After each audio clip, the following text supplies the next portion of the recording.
Selamat siang, perkenalkan nama saya Nufriana Imelda Bin, NPM 31 200005.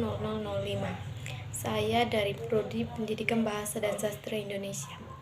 Di sini saya akan mereview artikel tentang tindak tutur ekspresif di akun Instagram @kampusjon. Nama pemilik artikel Nurma Indah Pangestia dan Farida Yufarlina Rosita. Menurut Uciana dalam Pangestia DKK 2019 halaman 98 bahwa komunikasi tidak sebatas menyampaikan informasi, tetapi lebih lanjut dapat menimbulkan pembentukan pendapat dan sikap, bahkan dapat membentuk pendapat umum atau public opinion. Komunikasi merupakan suatu proses penyaluran informasi, ide, perasaan, penjelasan, pertanyaan dari orang ke orang atau dari kelompok ke kelompok. Tindak tutur adalah hasil dari suatu kalimat dalam kondisi tertentu dan merupakan satuan terkecil dari komunikasi bahasa. Teori tindak tutur memusatkan perhatian pada cara penggunaan bahasa mengkomunikasikan maksud dan tujuan sang pembicara dan juga dengan maksud penggunaan bahasa yang dilaksanakannya. Tindak tutur atau tindak ucaran mempunyai kedudukan yang sangat penting dalam pragmatik karena tindak tutur adalah satuan analisisnya. Teori tindak tutur yang dikembangkan Shirley dipandang lebih konkret oleh beberapa ahli. Unit komunikasi bahasa bukan hanya didukung oleh simbol kata atau kalimat dalam mewujudkan tindak tutur. Produksi kalimat yang berada pada kondisi-kondisi tertentu merupakan tindak tutur dan tuturan merupakan unit-unit minimal komunikasi bahasa. Berdasarkan pandangan tersebut, pada awalnya Shirley membagi tindak tutur menjadi 4 jenis, yaitu tindak tutur ujaran, tindak proposisional, tindak ilokusi, dan tindak perlokusi. Menurut Shirley dalam Pangestia DKK 2019 halaman 99 ada 5 jenis fungsi tindak tutur, yaitu asertif, direktif, komisif, ekspresif, dan deklarasi. Tuturan ekspresif merupakan tindak tutur yang menyatakan perasaan pembicaranya. Tuturan yang digunakan untuk mengekspresikan perasaan kejiwaan penuturnya yang berkaitan dengan suasana hati tertentu. Terima kasih, menyatakan selamat, memuji, menyatakan rasa puas, mengeluh, menyalahkan, berbasa-basi, humor, dan lain-lain. Di era globalisasi ini, komunikasi tidak hanya terjadi secara lisan, melainkan melalui media sosial. Penutur dan mitra tutur tidak harus bertatap muka ketika berkomunikasi dengan adanya media sosial. Banyak komunikasi yang terjadi dalam media sosial seperti pada unggahan caption ataupun komentar. Salah satu media sosial yang berperan dalam komunikasi tersebut adalah Instagram. Rumusan masalah, bagaimana tindak tutur ekspresif di akun Instagram @kampusjon. Tujuan penelitian ini untuk mengetahui atau mendeskripsikan tindak tutur ekspresif di akun Instagram @kampusjon. Metode penelitian yang digunakan yaitu penelitian ini menggunakan metode ekspresif kualitatif. Penelitian dilakukan pada akun Instagram @kampusjon. Sumber data penelitian ini adalah unggahan di akun Instagram @kampusjon pada bulan Januari hingga Maret 2019. Data dalam penelitian ini adalah tuturan ekspresif pada unggahan dan komentar di akun Instagram @kampusjon.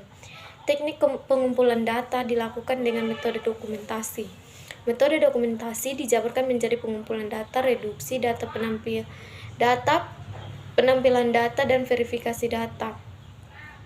Validitas data penelitian ini menggunakan triangulasi metode. Triangulasi sumber data pada penelitian ini berupa dokumen meliputi tuturan ekspresif tertulis pada unggahan dan komentar di akun Instagram @kampusjon. Buku-buku dan jurnal ilmiah yang berkaitan dengan penelitian ini yaitu tentang tindak tutur ekspresif. Pembahasan penelitian. Dalam penelitian ini ditemukan beberapa jenis tindak tutur ekspresif atau evaluatif. Tindak tutur ekspresif tersebut adalah ungkapan keluhan, semangat, dan harapan.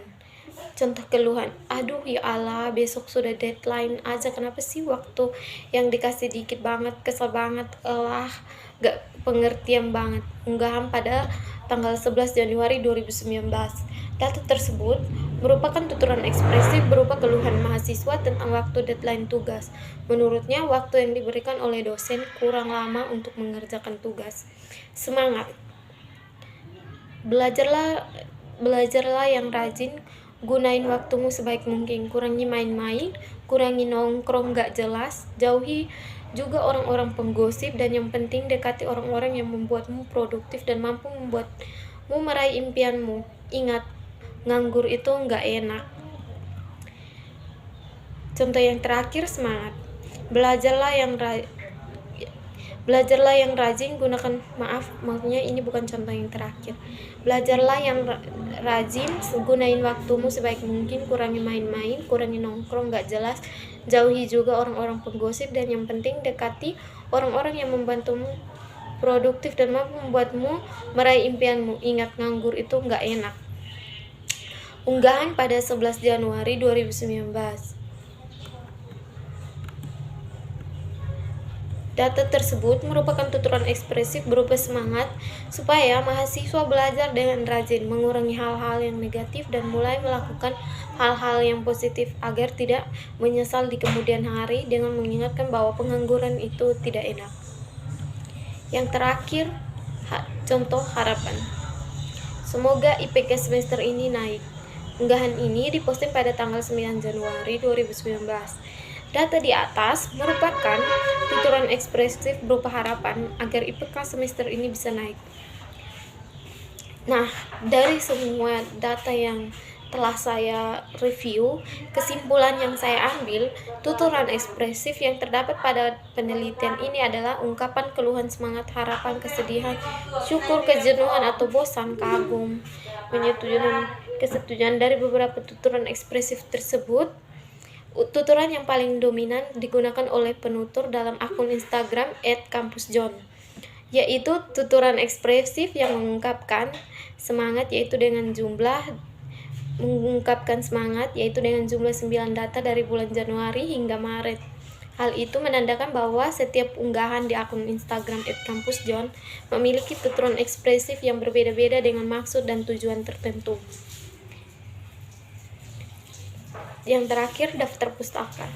Effendi Onong Uciana 1993. Judul Ilmu Komunikasi Teori dan Praktek, Bandung, PT Remaja Rosada Karya. Yang terakhir, Pangestia Farida Yufarlina Rositap tahun 2019. Tindak tutur ekspresif di akun Instagram @kampusjon volume 3 nomor 2. Sekian dari saya, terima kasih.